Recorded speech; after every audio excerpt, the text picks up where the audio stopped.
train de montrer à Dieu qu'on désire vivre avec lui éternellement. Parce qu'il n'y a rien d'impur, je rappelle toujours, parce qu'il n'y a rien d'impur qui demeure au paradis. Donc il faut s'efforcer dès maintenant à vivre en fonction du royaume.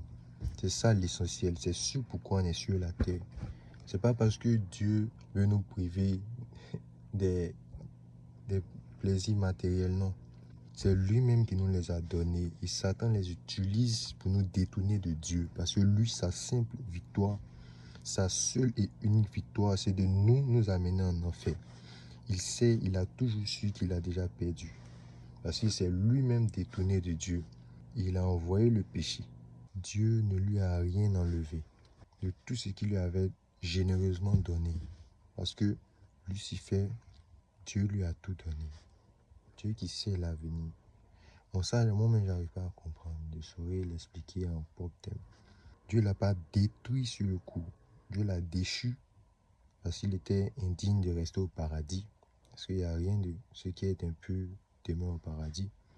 Et lui, il a rejeté la grâce de Dieu. Au vu de tout ce que Dieu lui-même lui a donné comme attribut, comme pouvoir, disons-le par les mots.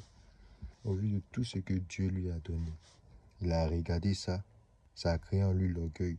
Quand tu es conscient du bien et du mal, tu peux soit continuer de t'aligner sur la science de Dieu, le bien, comme tu peux accepter le mal. Tu es libre parce que tu es conscient. Et il a rejeté la grâce de Dieu.